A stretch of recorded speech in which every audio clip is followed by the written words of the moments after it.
wabarakatuh. Waalaikumsalam warahmatullahi wabarakatuh. Bismillahirrahmanirrahim. Alhamdulillahirabbil alamin. Wassalatu wassalamu ala asyrofil anbiya'i wal mursalin wa ala alihi wasahbihi ajmain. Amma ba'du.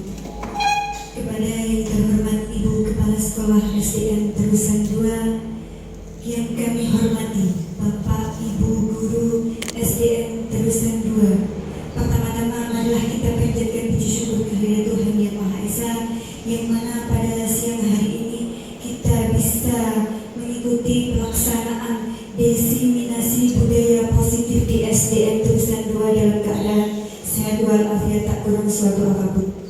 Salawat serta salam semoga tetap tercurahkan kepada junjungan kita Nabi besar Muhammad Sallallahu Alaihi Wasallam, karena beliau telah membimbing kita semua dari jalan kegelapan menuju jalan terang benderang dengan ajaran agama Islam.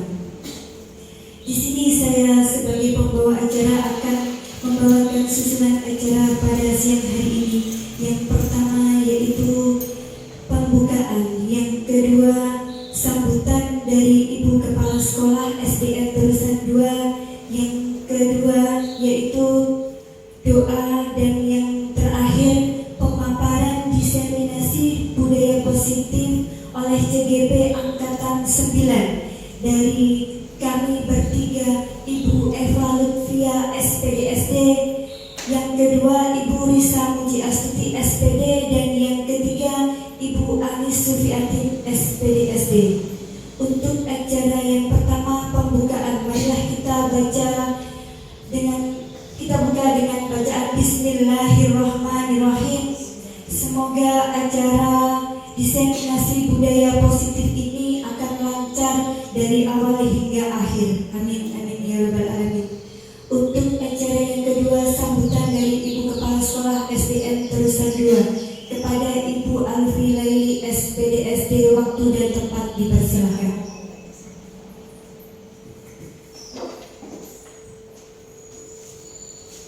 Assalamualaikum warahmatullahi wabarakatuh. Yang terhormat Bapak Ibu Guru SDN Terusan 2, saya ucapkan puji syukur alhamdulillah pada kesempatan siang yang panas ini kita bisa berkumpul dalam rangka acara pemaparan diseminasi budaya positif. Salam serta salam kita aturkan kepada junjungan kita Nabi besar Muhammad Sallallahu Alaihi Wasallam, karena dengan rahmatnya lah kita bisa menikmati hidup sehat, sehingga kita bisa melaksanakan kegiatan ini dalam keadaan sehat walafiat. Bapak Ibu Guru yang saya hormati, di sini tadi untuk pemaparan diseminasi budaya positif yang akan disampaikan Bu Eva, Bu Risa, dan Bu Anis. Mudah-mudahan kegiatan budaya positif ini nanti bisa membiasakan anak-anak didik kita untuk berperilaku baik. Misal dalam hal sopan santun, tanggung jawab, kedisiplinan. Nah, untuk itu Bapak Ibu Guru jangan segan-segan atau jangan bosan mengingatkan kepada anak-anak untuk selalu bersikap disiplin dalam belajar, disiplin dalam berangkat ke sekolah. Selain itu, kita juga harus membuat kesepakatan dengan anak-anak. Misal kejadian yang terjadi tadi, misal kalau kita ada anak yang risau, nah kita harus kesepakatan di kelas itu diberi hukuman apa. Hukuman itu tidak harus fisik, tapi kita bisa memberi hukuman dengan cara misalnya disuruh menyanyi, disuruh menghafalkan Pancasila, atau disuruh untuk membaca surat-surat pendek. Mungkin dengan kebiasaan itu nanti bisa membiasakan anak-anak untuk pembiasaan diri. Misalnya kalau hari Selasa atau Rabu, anak-anak sudah terbiasa membaca surat-surat pendek itu dan hafal nyanyian Indonesia Raya. Karena mungkin anak-anak sebagian besar belum hafal surat-surat pendek atau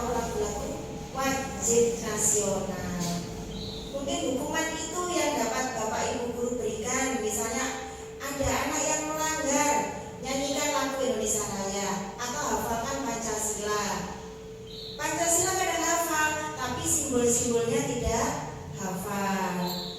Bapak Ibu guru bisa memberi hukuman itu tanpa harus memberi hukuman fisik, karena kita sekarang tidak boleh memberi hukuman fisik kepada anak. Nanti kalau kita memberi hukuman fisik, ujung-ujungnya wali murid lapor ke polisi. Seperti kejadian baru-baru ini, ada guru agama menyuruh muridnya untuk sholat. Terus anak itu tidak mau, mungkin saking jengkelnya guru agama itu tadi mukul. Nah, itu orang tuanya tidak terima, akhirnya dilaporkan ke kantor polisi. Nah, untuk itu kalau kita memberi hukuman anak, jangan memberi hukuman fisik, berilah hukuman yang ada hubungannya dengan pelajaran.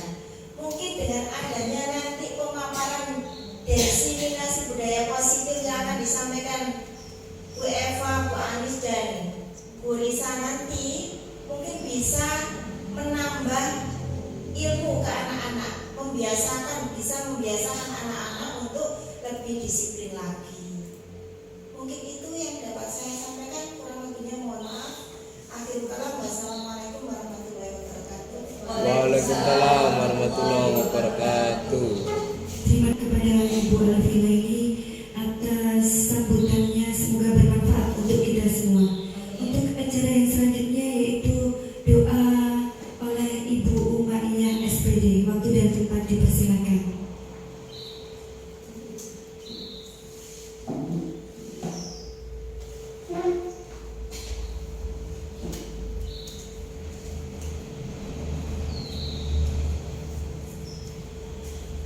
Assalamualaikum warahmatullahi wabarakatuh. Waalaikumsalam warahmatullahi wabarakatuh.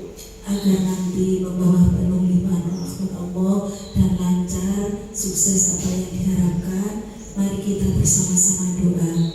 Al-Fatihah. A'udzubillahi minasyaitonir rajim. Bismillahirrahmanirrahim. Alhamdulillahirabbil alamin arrahmanir rahim maliki yaumiddin. Iyyaka na'budu wa iyyaka nasta'in. Ihdinas siratal mustaqim. Siratal ladzina an'amta 'alaihim ghairil amin. A'udzubillahi minasyaitonir rajim. Bismillahirrahmanirrahim. Allahumma shalli ala sayyidina Muhammad wa ala ali sayyidina Muhammad walhamdulillahirabbil alamin.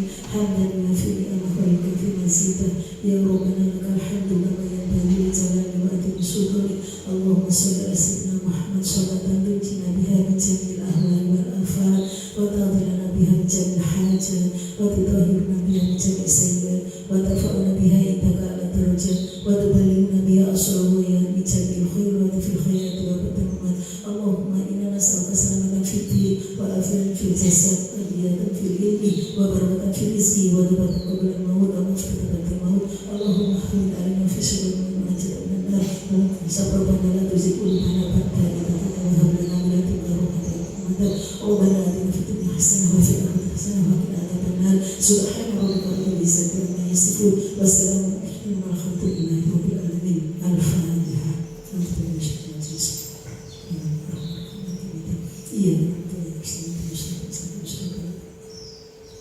Wassalamualaikum warahmatullahi wabarakatuh. Waalaikumsalam warahmatullahi wabarakatuh.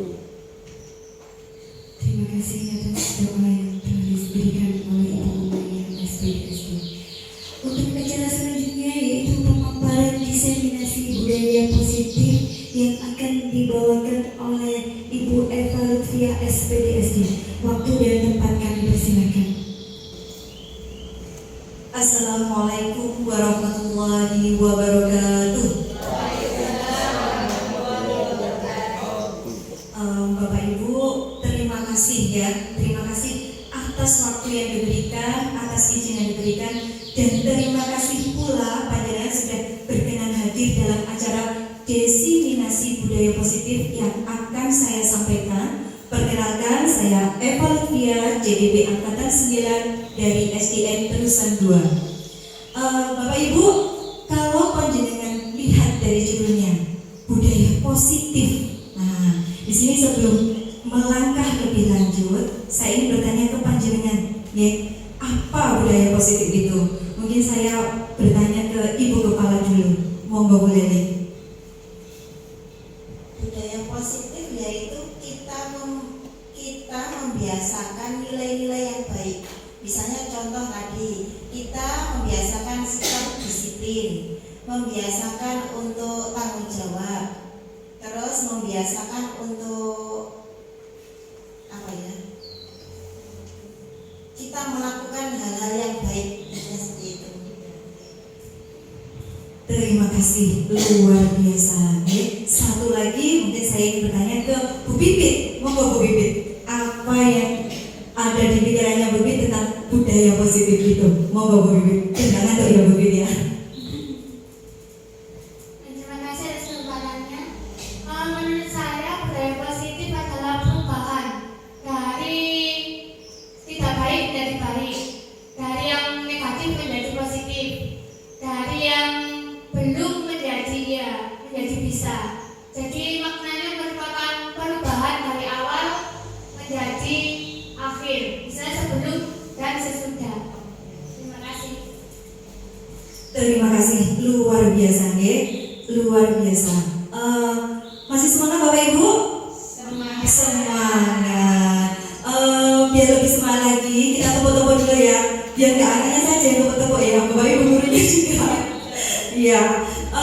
Kalau tepuk satu sambil tepuk dan yes ya. Tepuk dua, oke. Tepuk tiga, semangat ya. Kalau satu, yes. Dua, oke. Tiga, semangat. Hati-hati ya, konsentrasi ya. Siap ya Bapak Ibu ya? Siap. Oke. Bapak Mas Sis gak ngantuk Mas Sis ya? Tepuk-tepuk ya. Oke. Tepuk satu. Yes. Tepuk dua. Oke. Tepuk tiga. Semangat. Satu. Gak pakai tepuk Bapak Ibu. Satu. Satu gak pakai tepuk. Hanya yes. Dua. Oke. Tiga. Semangat. Coba satu kali lagi. Tepuk satu. Yes. Tepuk dua. Oke. Tiga. Alhamdulillah, yang penting kita sudah fresh, sudah tertawa dan bisa kita lanjut ya Bapak Ibu. Terima kasih. Nah, ini materi kita hari ini. Waduh, kok banyak ya? Insya Allah betul ya. Kita coba satu-satu. Di sini saya bukan menyampaikan materi, tapi di sini saya berbagi karena memperoleh ilmu lebih dulu di sini ya. Di sini ada perubahan paradigma positif, yang kedua disiplin positif dan nilai-nilai kebajikan universal. Kemudian yang ketiga teori motivasi, hukuman dan penghargaan. Kemudian restitusi. Apa itu ya? Nanti kita bahas satu-satu. Yang keempat keyakinan kelas. 5 kebutuhan dasar manusia dan dunia berkualitas. 6 restitusi, 5 posisi kontrol. Dan yang terakhir restitusi, segitiga restitusi, topik dalam eksplorasi konsep. Nah, di sini ada pertanyaan romantik Bapak Ibu. Pertanyaan ini sangat menarik ketika saya melihat pertanyaan ini pertama kali. Bapak Ibu, hukuman dapat mendisiplinkan anak. Setuju? Coba yang setuju angkat tangan. Oh, setuju. 1, 2, 3, 4. 5. Oh, setuju semuanya. Oke. Kemudian yang kedua, pemberian hukuman dengan hal positif seperti membaca atau membersihkan halaman sekolah dapat meningkatkan disiplin anak. Setuju? Setuju sekali yang ini ya Bapak Ibu ya. Kalau yang satu tadi agak ragu-ragu. Nah, kemudian yang ketiga, memberi penghargaan dapat meningkatkan motivasi belajar anak. Setuju? Oh, sangat setuju. Luar biasa semua jawabannya ya. Luar biasa. Coba kita slide selanjutnya. Nah, perubahan paradigma positif ya. Sekolah merupakan rumah kedua bagi murid. Benar kan ya Bapak Ibu ya? Nah, jadi anak-anak itu lebih banyak menghabiskan di rumah dan di sekolah ya. Jadi sehingga sudah seyogyanya sekolah menjadi orang mengibaratkan sekolah sebagai tanah tempat bercocok tanam. Berarti apa Bapak Ibu? Sawah, ya? Iya, sawah. Jadi sekolah itu ibaratnya sawah dan murid adalah benih, weneh ya bahasa Jawanya, dan guru adalah petaninya. Nah, agar benih-benih yang ditanam dapat tumbuh dengan baik, seorang petani harus bisa menyiapkan tanah yang baik. Diapakan Bapak Ibu biasanya? Biar tanahnya baik, dipupuk. Kalau ada gulmanya, didadai ya, didadak ya, enggak. Dan menjaga lingkungannya dari hal-hal yang dapat merusak tanaman. Nah, sekarang ada pertanyaan, kalau benih kita itu tidak baik, tidak bibit unggul, apakah nanti tetap bisa hasilnya bagus Bapak Ibu? Bisa. Nah, itulah anak-anak kita, ya. Itulah anak-anak kita. Jadi anak-anak kita itu tidak semuanya, kita tidak bisa memilih. Anak-anak kita semuanya anak hebat, tidak bisa memilih ya. Jadi apapun itu, anak-anak sudah ada kodratnya masing-masing, dan tugas kita hanya menuntun. Menuntunnya bagaimana? Ya dengan tadi ibaratnya petani, apa? Ngemes, ya kan? Nah, merawatnya dengan baik. Nah, dalam hal ini seorang guru harus mengusahakan sekolah menjadi lingkungan yang menyenangkan. Kemarin itu sepertinya saya juga melihat ya, anak-anak lebih kerasan di sekolah ya daripada pulang. Kalau disuruh pulang belum jamnya Bu. Nah, berarti itu menandakan sekolah kita sudah nyaman ya Bapak Ibu. Kemudian menjaga dan melindungi murid dari hal-hal yang tidak baik sehingga tercipta iklim pembelajaran yang positif di lingkungan sekolah. Kontrol diri. Nah, coba Bapak Ibu kita bermain peran ya. Bermain peran sebentar saja, ya, sebentar saja. Coba panjenengan tuliskan, ya, coba panjenengan tuliskan. Kertasnya dulu, ya. Tidak bisa apa, pokoknya digenggam. Panjenengan bayangkan di genggaman ada yang A, ada yang B. Satu bangku berdua ya, ada yang jadi A, ada yang jadi B. Yang A itu menggenggam tangannya, ya, menggenggam tangannya. Di sini ada sesuatu hal yang berharga. Di genggaman tangan ini ada sesuatu hal yang berharga dan harus dijaga dengan sungguh-sungguh. Monggo terserah yang jadi A siapa, yang jadi B siapa. Dan tugasnya B adalah membuka kepalan tangan A. Boleh dirayu, boleh diajak ngopi, ya, boleh juga dihardik, dimarahi, tapi boten ya. Nah, pokoknya bagaimana? Dalam waktu 30 detik siapa nanti yang berhasil membuka? Monggo silakan merayu atau apa bermain. Ada yang jadi A, ada yang jadi B. Monggo. Ayo dirayu-rayu, monggo dirayu.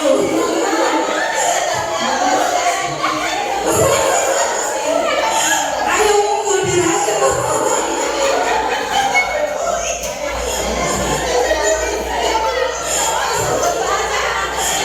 Lu ada yang kasih uang ya? Ada yang kasih uang juga ya? Alhamdulillah. Sudah Bapak Ibu cukup ya? Iya dong. Ada panggilan juga untuk membuka ya. Oke, cukup ya Bapak Ibu. Terima kasih. Nah, sekarang mari kita refleksi kegiatan kita yang terjadi barusan ya. Apakah Anda atau B membuka kepalan tangan Anda? Mengapa? Apa alasan Anda atau B membuka kepalan tangan Anda? Adakah yang A tadi terbuka? Ada yang A tangannya terbuka? Tidak ada. Semua mempertahankan ya, semua mempertahankan. Oke. Apakah Anda atau B menutup kepalan tangan Anda? Mengapa? Apa alasan Anda atau B tetap menutup kepalan tangan Anda? Dalam kegiatan ini sesungguhnya siapa yang memegang kendali atau kontrol untuk membuka atau menutup kepalan tangan? Siapa Bapak Ibu?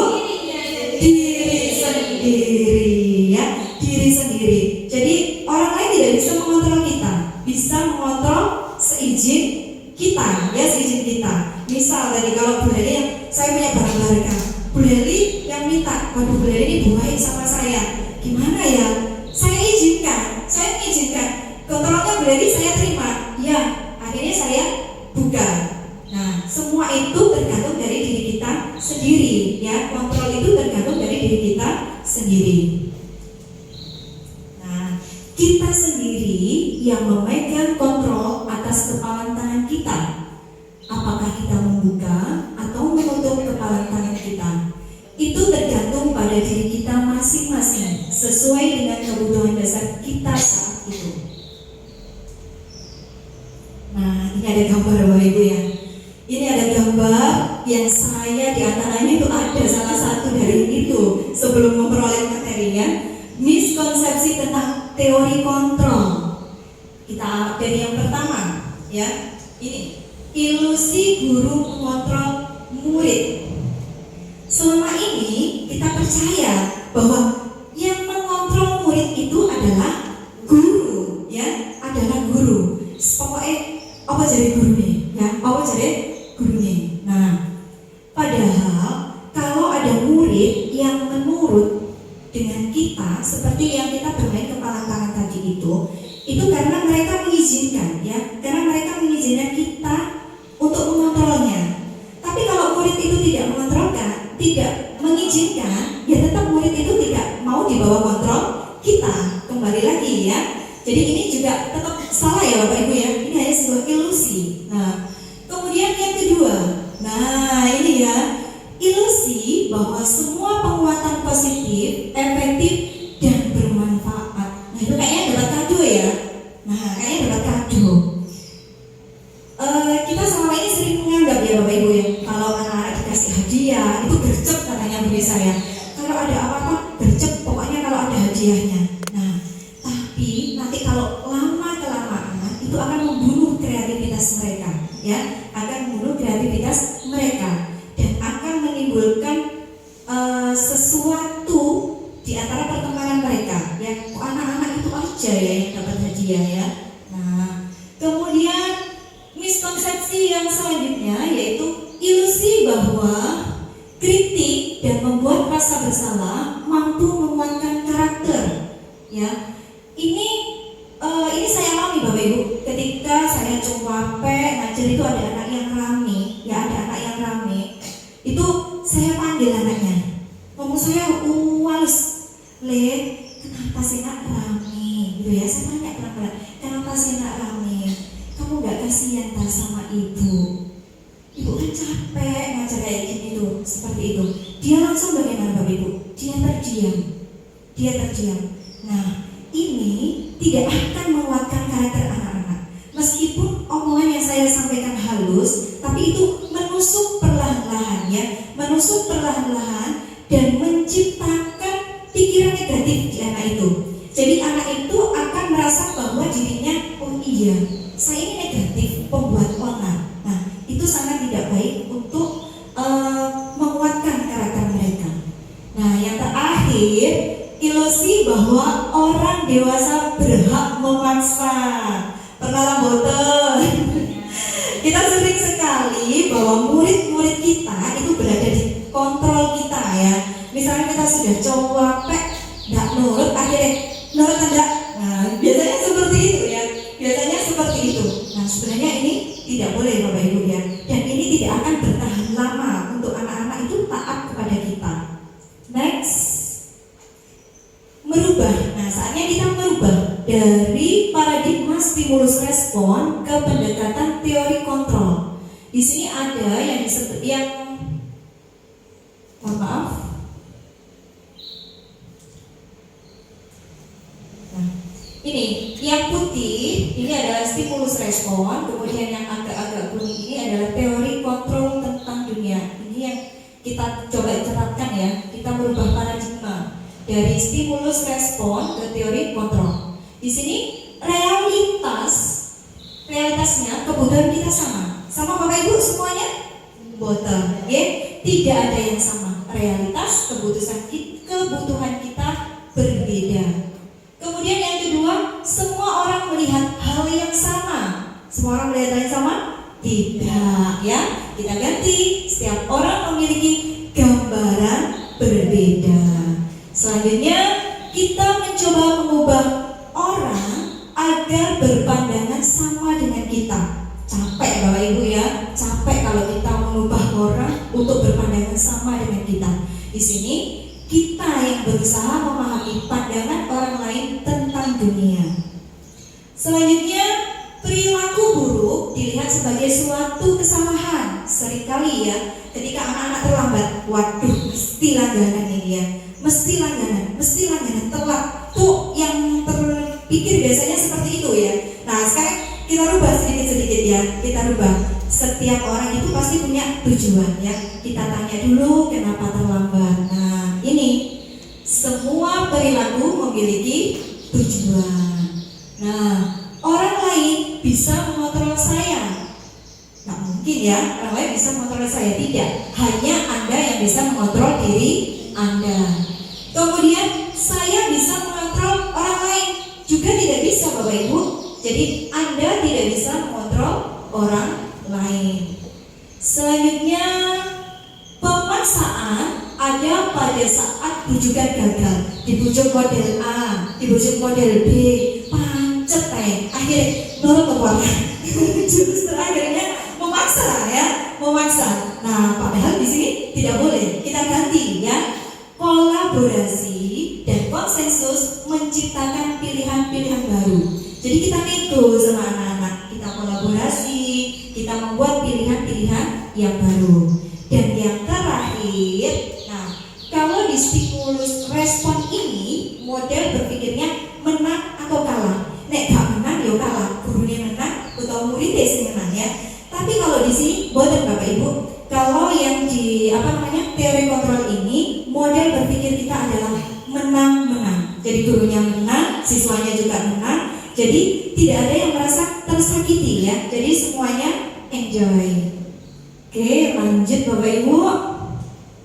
Nah, sekarang yang materi kedua, disiplin positif dan nilai-nilai kebajikan universal. Tadi di awal sudah disampaikan banyak sekali ya apa tentang budaya positif. Nah, sekarang disiplin positif itu apa sih? Nah, sekarang mari kita membahas tentang konsep disiplin positif yang merupakan unsur utama dalam terwujudnya budaya positif yang kita cita-citakan di sekolah-sekolah kita. Ini arahnya ke sini ya Bapak Ibu. Nah, disiplin itu berasal dari kata Latin disiplina yang artinya belajar.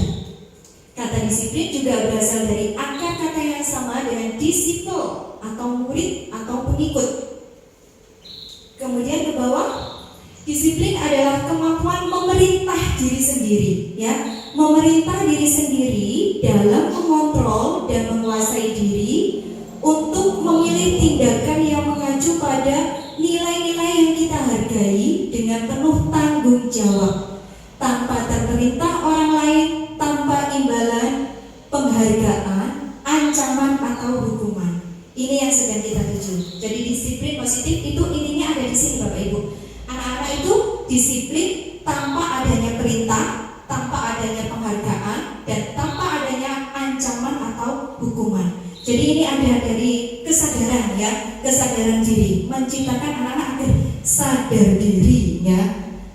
Kemudian selanjutnya sebagai pendidik, tujuan kita adalah menciptakan peserta didik yang memiliki disiplin diri sehingga mereka berperilaku mengacu kepada nilai-nilai kebajikan universal dan memiliki motivasi intrinsik dalam perubahan perilaku ke arah yang lebih baik. Ini seperti yang disampaikan Bu Pipit tadi ya sama Bu Laili, bahwa nanti tujuannya adalah berubah ke yang lebih baik.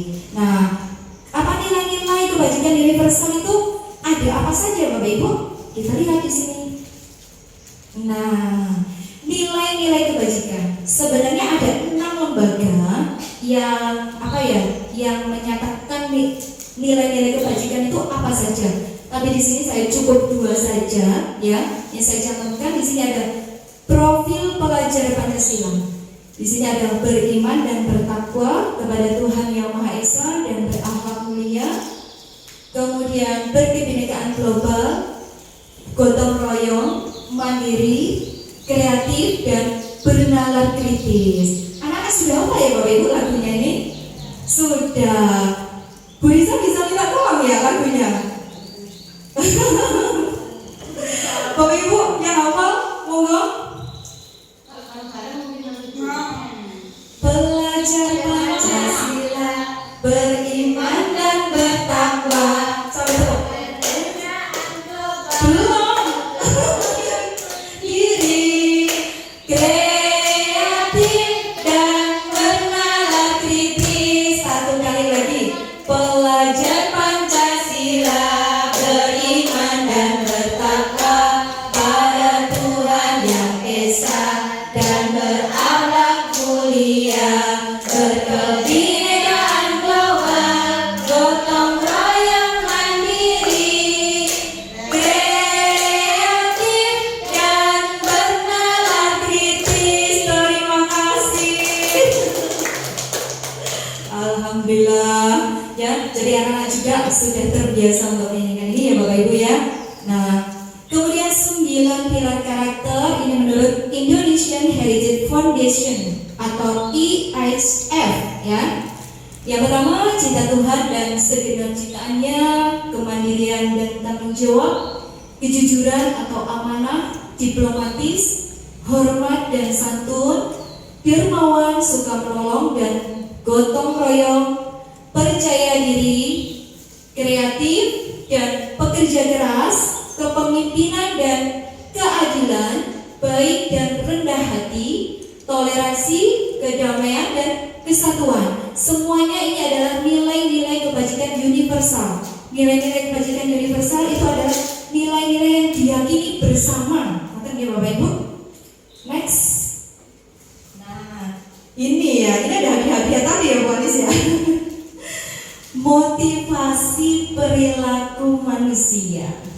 Mari kita tanyakan ke diri kita sendiri, bagaimana kita berperilaku, mengapa kita melakukan segala sesuatu, apakah kita melakukan sesuatu karena adanya dorongan dari lingkungan atau ada dorongan yang lain.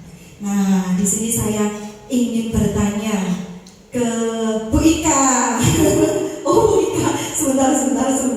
Bu Anis ya. Bu Anis, saya ingin bertanya, kalau Bu Anis datang ke sekolah tidak terlambat, apa motivasinya? Terima kasih. Saya datang ke sekolah minimal tidak terlambat. Itu ada beberapa alasannya. Yang pertama, ya saya nggak malu keduluan sama Bu Lali tiap hari. Yang pertama. Yang kedua, saya merasa kalau saya datang lebih pagi tidak terlambat itu rasa percaya diri saya akan lebih meningkat. Jadi saya merasa berbesar hati bukan sombong artinya ya, namun lebih kepada lebih percaya diri saya merasa lebih saya sudah melakukan yang terbaik untuk hari ini gitu.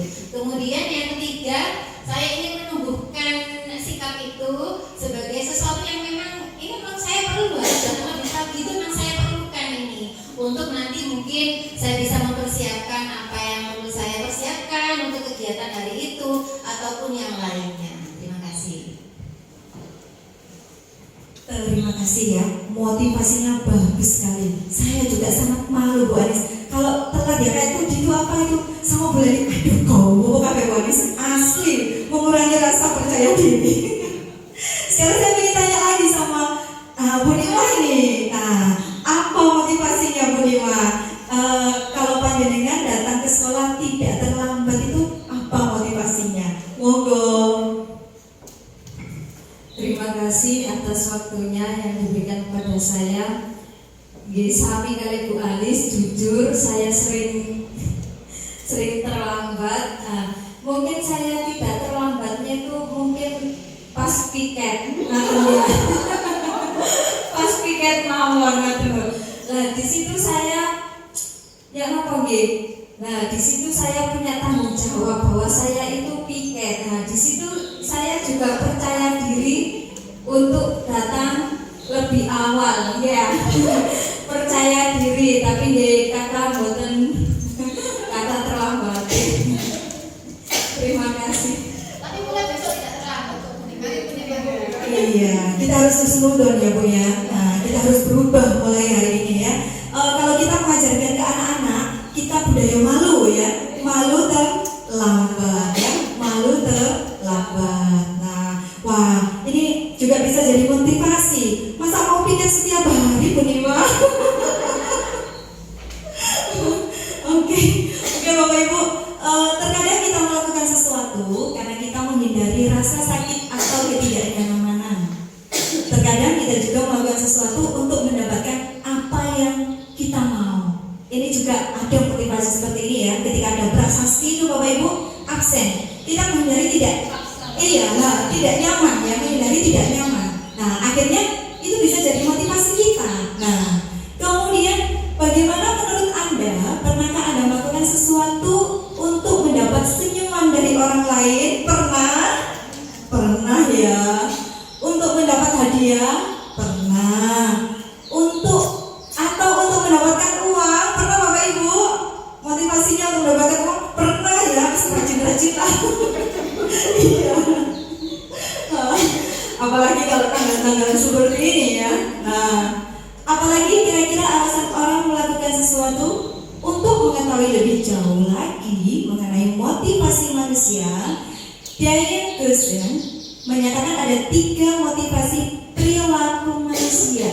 Apa saja? Nah, Diane Gerson dalam bukunya Restructuring School Discipline menyatakan ada 3 motivasi perilaku manusia. Yang pertama ini Bapak Ibu, untuk menghindari ketidaknyamanan atau hukuman.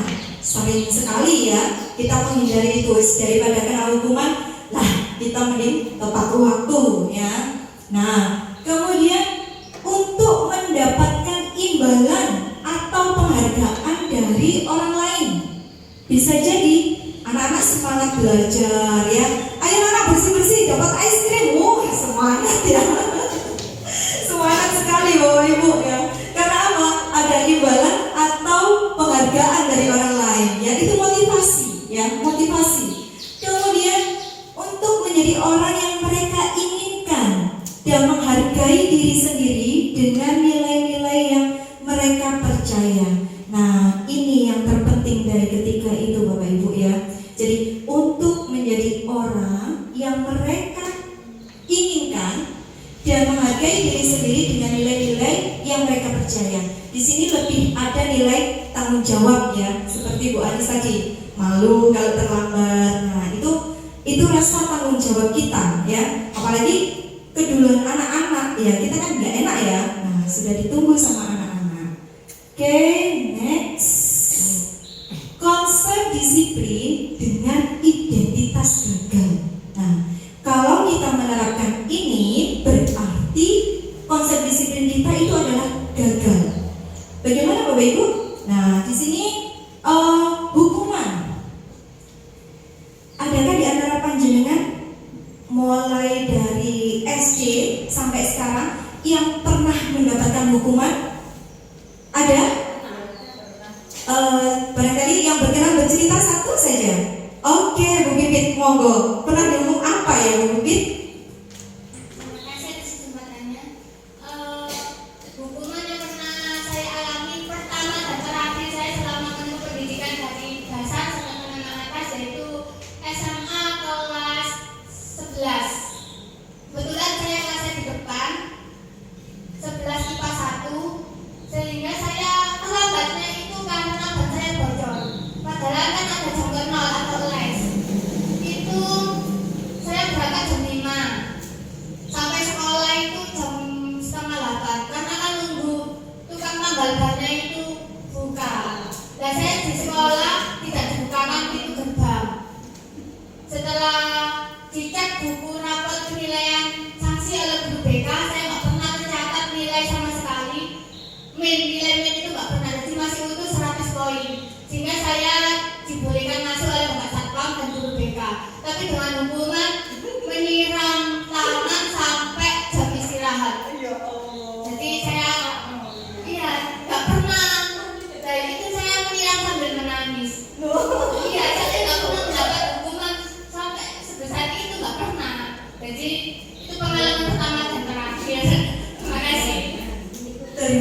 kasih. Nah, berarti Bu Bibit kesimpulannya bahwa hukuman itu bagaimana Bapak Ibu? Setuju ya? Setuju dengan ini ya? Menyakitkan sampai Bu Bibit nangis ya. Iya.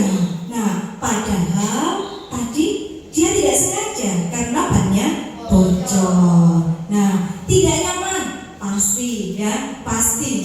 Nah, kemudian murid takut. Iya Bapak Ibu, kalau kita menghukum pasti misal kalau saya jadi tim kedisiplinan gitu ya, biar anak-anak nggak terlambat saya cegat di gerbang gitu. Nah, di gerbang, ayo masuk gitu. Nah, kalau ada saya, anak-anak nurut. Nah, namanya orang itu kan kadang ada izinnya, ada uzurnya ya. Ketika saya tidak masuk, apa kata mereka? Hore! Dan mereka tidak disiplin lagi Bapak Ibu. Nah, kemudian yang ini memaksa ya. Jadi hukuman itu memaksa. Terkadang kita terpaksa ya.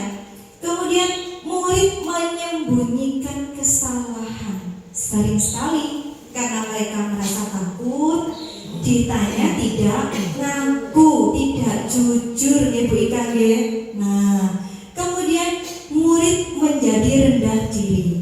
Ini ketika kita memberikan hukuman di depan murid yang lain.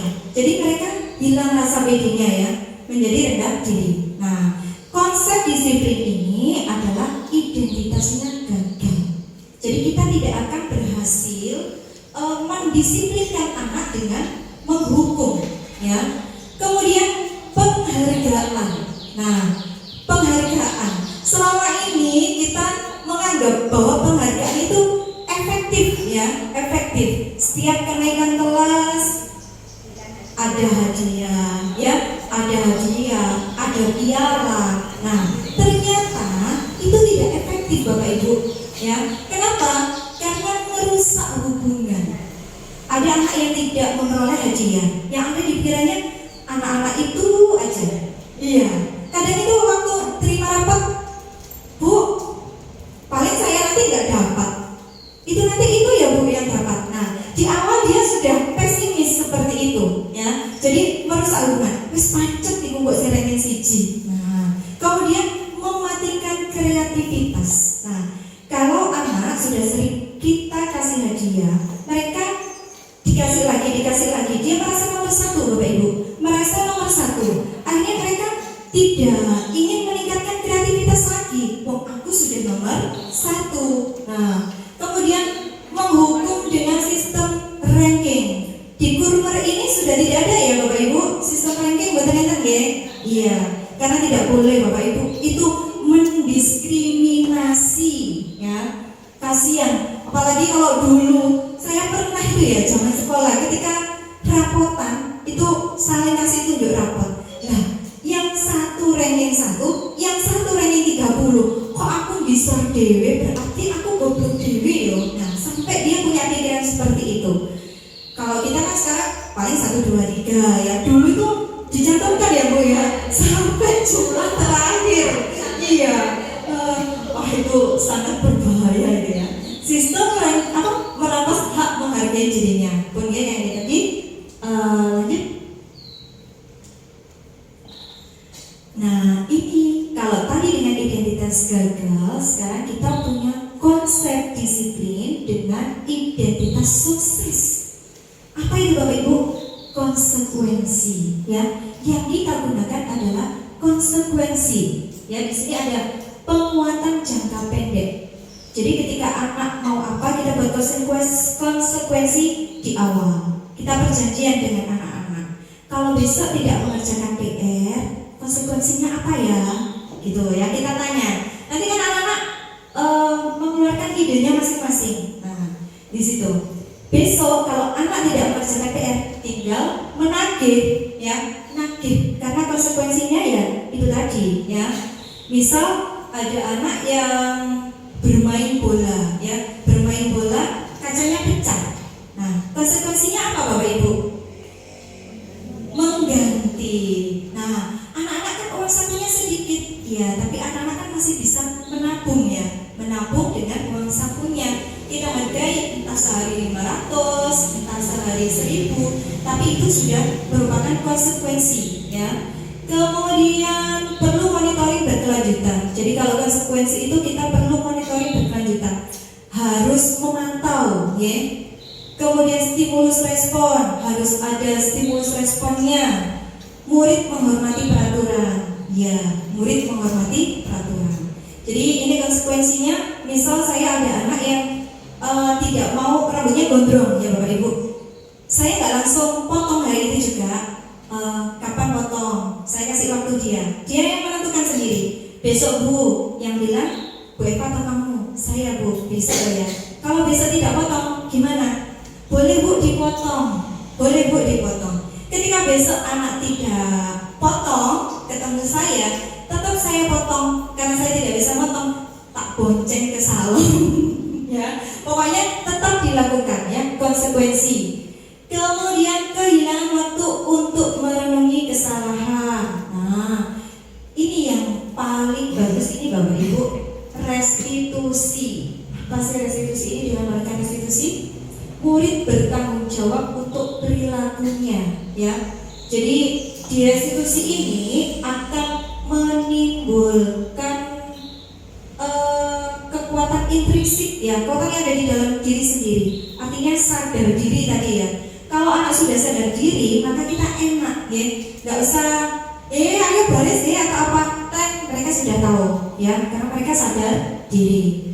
Fokus pada pemecahan masalah jangka panjang. Kemudian murid menghormati dirinya dan orang lain. Dengan restitusi ini, murid akan menghormati dirinya dan orang lain. Teori kontrol, dirinya memegang kontrol. Jadi murid itu sendiri yang memegang kontrol. Kemudian murid bersemangat memperbaiki kesalahan. Jadi murid ini bersemangat sekali memperbaiki kesalahannya. Nah, kayaknya ini masih ada slide-slide selanjutnya, ya. Sedikit sebentar, ya. Apa ya sedikitnya? Melanjutkan cerita Bapak Ibu, ya. Kita akan cerita bersambung atau kalimat bersambung aja yang paling enak. Kata bersambung aja, ya. Kata-kata aja, sambung kata, ya. Jadi contoh nanti saya, kemudian selanjutnya terserah mau apa, ya. Saya pergi kemana, pokoknya nanti akan jadi sebuah kalimat. Siap Bapak Ibu? Kita sambung kata, ya, biar gak ngantuk ini. Soalnya cuacanya panas sekali ini. Oke, mulai dari saya saja deh. Saya makan keripik Benar, di siang hari. gurih, Enak. lezat, rasanya pas sekali. Terima kasih teman-teman ibu kita semua.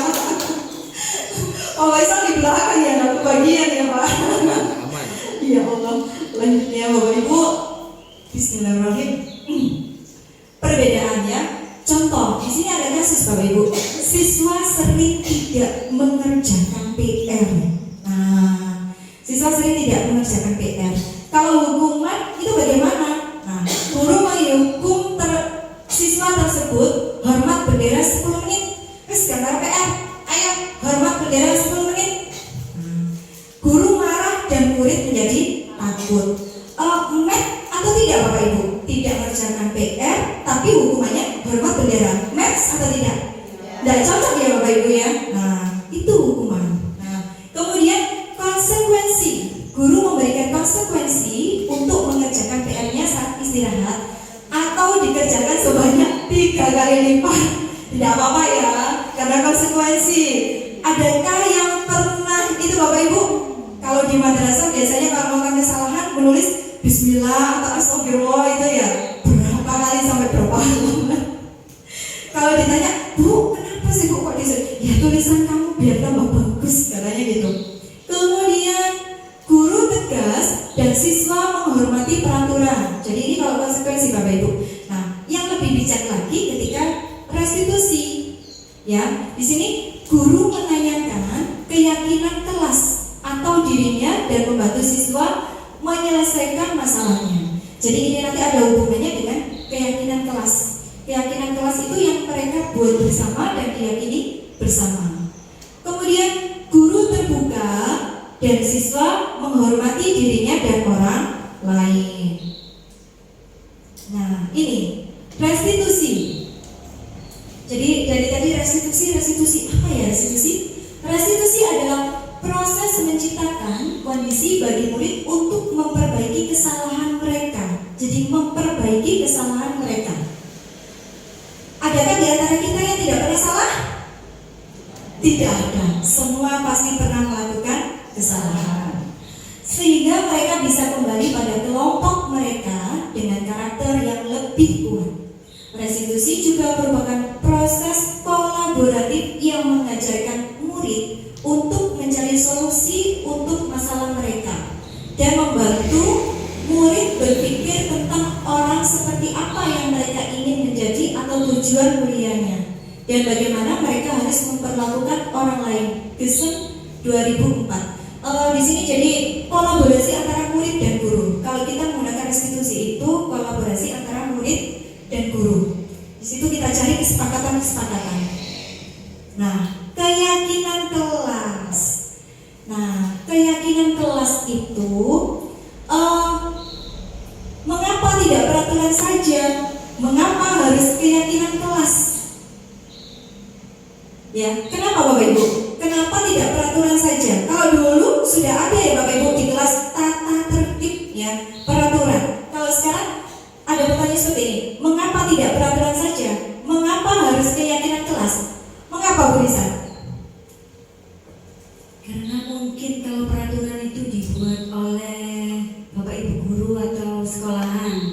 Jadi kalau keyakinan kelas mungkin dibuat oleh anak-anak sendiri atas dasar peraturan yang sudah ada di sekolah itu. Mungkin itu menurut saya. Iya. Terima kasih, luar biasa. Kalau peraturan itu dibuat Bapak Ibu guru dan ditempel, anak-anak tinggal mematuhi. Kita akan sulit mengontrolnya Bapak Ibu. Tapi kalau kita membuat keyakinan kelas, anak-anak yang membuat sendiri, disepakati sendiri, ditempel sendiri, ditaati sendiri, kita akan lebih mudah untuk mengontrolnya.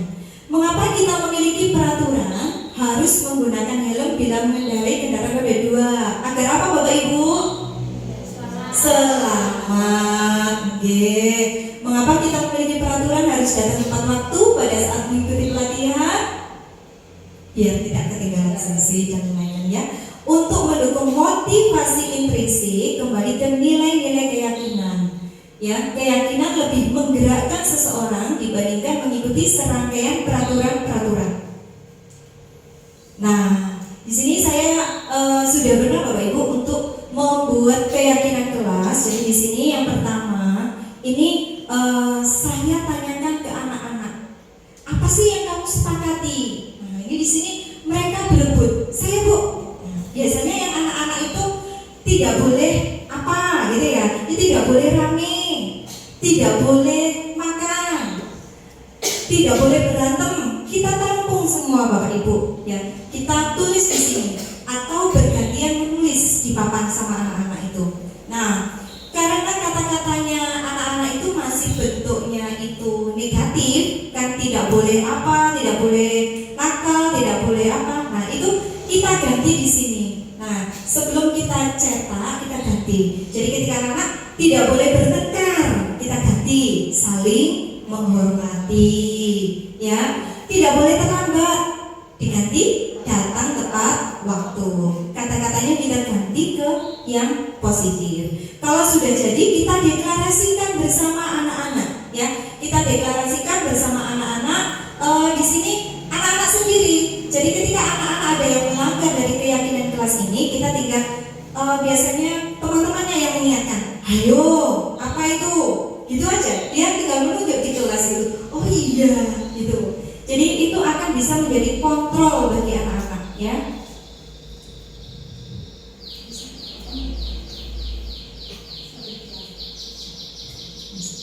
Contoh keyakinan kelas ini ya Bapak Ibu. Contohnya yaitu ini saling menghormati, menjaga kebersihan, kemudian dan lain sebagainya. Nah, 5 kebutuhan dasar manusia. Setiap manusia itu mempunyai kebutuhan dasar ya yang harus dipenuhi. Yang pertama adalah penguasaan. Kemudian kasih sayang dan rasa diterima. Bertahan hidup pasti ya, ini harus dipenuhi Bapak Ibu. Kemudian kesenangan dan kebebasan. Dari 5 kebutuhan dasar ini, kita, saya dan panjenengan semua itu punya kebutuhan 5 kebutuhan dasar ini. Menurut Dr. William Glasser. Kebutuhan dasar manusia dan dunia berkualitas. Murid kita juga mempunyai gambaran dunia berkualitas mereka. Tentunya sebagai guru, kita ingin mereka memasukkan hal-hal yang bermakna dan nilai-nilai kebajikan yang hakiki ke dalam dunia berkualitas mereka. Bila guru dapat membangun interaksi yang memberdayakan dan memerdekakan murid, maka murid akan meletakkan dirinya sendiri sebagai individu yang positif dalam dunia berkualitas karena mereka menghargai nilai-nilai kebajikan. Nah, tinggal sedikit Bapak Ibu ya. 5 posisi kontrol guru. Ada penghukum, pembuat merasa bersalah, teman, pemantau, manajer. Manakah yang panjenengan ada yang gimana ya? Ada yang menghukum, ada yang tipe penghukum. Pak Faisal. Tipe penghukum ya Bu ya. Sebenarnya saya juga tidak boleh langsung Pak Faisal gitu. Iya, ada alasannya. Kemudian membuat merasa bersalah ya. Kita yang penghukum tadi sudah, yang kayak di depan tadi Bapak Ibu, pembuat merasa bersalah ya seperti yang tadi, seperti saya kasih contoh. Bicaranya halus, tapi ujung-ujungnya menusuk ya, dan berefek tidak baik. Kemudian teman, nah ini temannya sebenarnya bagus Bapak Ibu. Jadi kalau anak-anak sama gurunya bestie itu bagus sekali, tapi ada dampak kurang baiknya. Apa? Ketika Bapak Ibu guru itu tidak ada di sekolah, maka mereka tidak akan nurut dengan yang lain, hanya dengan bestinya itu tadi ya. Nah, ada kekurangannya di situ. Kemudian pemantau. Nah, pemantau ini juga lebih bagus ya, kayak yang tadi itu. Kemudian yang paling bagus di antara 5 posisi kontrol guru ini adalah manajer. Nah, kita akan berusaha bersama-sama menjadi manajer yang baik bagi anak-anak.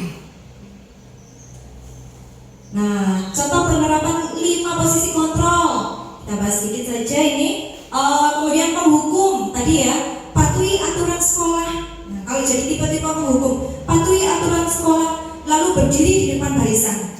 Wah, kejam ini ya Bapak Ibu. Nadanya juga nada tinggi. Kemudian pemantau, kamu sudah melanggar. Apa peraturan dan konsekuensinya? Nah, nadanya juga data. Teman, ayolah yang tertib, buat bu guru bangga. Kali ini tidak apa-apa kamu salah. Wis pokoknya gak apa-apa dilem ya. Akhirnya anak itu ya percaya diri, tapi ya itu hanya percaya kepada gurunya yang itu tadi. Kemudian membuat rasa bersalah. Nah, ini berapa kali bu guru harus memberitahu kamu, bu guru kecewa sama kamu. Ngomongnya halus, tapi ya itu tadi mematikan anak. Kemudian manajer, apakah kamu tahu kesalahanmu? Oh, enak ini Bapak Ibu, apakah kamu tahu kesalahanmu? Anak biasanya akan senyum-senyum, jawabnya seperti itu. Iya Bu, apa coba? Gurunya sabar soalnya bertanyanya. Kemudian kira-kira bagaimana kamu akan memperbaiki kesalahan ini? Jadi di sini kita akan menanyakan. Kita tidak menawarkan langsung, kamu harus seperti ini, tapi kita tawarkan ke anak-anak dulu. Di situ anak-anak akan berpikir, aku butuh apa ya untuk memperbaiki kesalahan. Nah, segitiga ini materi yang terakhir Bapak Ibu, segitiga restitusi. Nah, membantu murid menjadi lebih disiplin positif. Disiplin positif tadi adalah mendisiplinkan anak tanpa apa? Tanpa paksaan, tanpa hadiah dan tanpa hukuman. Kemudian memulihkan dirinya setelah berbuat salah. Membantu murid untuk jujur pada diri sendiri dan mengevaluasi dampak dari kesalahan yang dilakukan. Kemudian memberikan penawaran pemaksaan. Jadi kita tawarkan ya. Kemudian proses menciptakan kondisi bagi murid untuk memperbaiki kesalahan mereka sehingga mereka bisa kembali pada kelompok mereka dengan karakter yang lebih kuat, tanpa minder, tanpa merasa, supaya mereka tetap happy untuk kembali ke teman-temannya. Sepertinya saya tadi belum bertanya sama Bu Ika ya. Nah, saya ingin dengar suaranya Bu Ika satu kali saja. Bu Ika, dari 5 posisi kontrol tadi, mana yang akan panjenengan pilih untuk diterapkan ke anak-anak ke depannya? Terima kasih atas waktunya. Kalau saya memilihnya sebagai manajer. Oke, tepuk tangan Bapak Ibu. Jadi manajer ya. Karena apa? Di situ kita bisa berkolaborasi atau menawarkan apa yang anak inginkan. Jadi konsekuensinya kembali anak-anak yang membuat, anak-anak yang berbuat. Luar biasa. Semuanya sudah Bu ya. Tadi saya berdoa, saya belum berkolaborasi sama Bu ini. Ya, Bu mohon pendapatnya ya. Dari 5 posisi kontrol tadi, Dosundi mana yang panjenengan pilih untuk diterapkan ke anak-anak? Sama yang manajer. Alhamdulillah, kita semua berusaha menjadi manajer yang baik untuk anak-anak kita. Tepuk tangan untuk kita semua. Nah, ini sudah, yang ini tidak usah Bapak Ibu ya, kita lewati karena tadi ada dari segitiga restitusi itu ada menstabilkan identitas ya. Ini agak kelihatan. Menstabilkan identitas, menanyakan keyakinan, ya, kemudian validasi tindakan yang salah. Jadi dari segitiga ini ada beberapa bagian. Untuk menstabilkan identitas itu kita bisa bertanya yang ada di bawahnya itu Bapak Ibu. Setiap orang pasti pernah melakukan kesalahan. Jadi anak kan nggak takut, ya. Kemudian kamu bukan satu-satunya yang pernah melakukan ini. Kita tanyakan seperti itu kepada anak-anak untuk menjadi manajer ketika anak-anak berbuat salah. Kemudian kita kamu tentunya punya alasan mengapa melakukan itu. Kita tanyakan karena anak misalkan dia terlambat atau tidak mengerjakan PR. Nah, apakah cara yang lebih efektif untuk mendapatkan apa yang kamu butuhkan? Kita tanyakan di situ, dan yang terakhir adalah menanyakan keyakinan. Keyakinan kelas apa yang telah kita sepakati. Jadi kita arahkan ke anak-anak. Jadi kalau kita tidak mengerjakan PR atau datang terlambat, nah kita kan sudah ada di keyakinan kelas tadi Bapak Ibu bahwa datang tepat waktu. Berarti kan mereka sudah melanggarnya. Kemudian kamu ingin menjadi orang seperti apa? Tahapan segitiga restitusi itu tadi sudah ada, menstabilkan identitas, validasi tindakan yang salah, dan menanyakan keyakinan. Mobil baru diberikan Tuhan, bahagialah hatiku. Terima kasih teman-teman sudah banyak membantu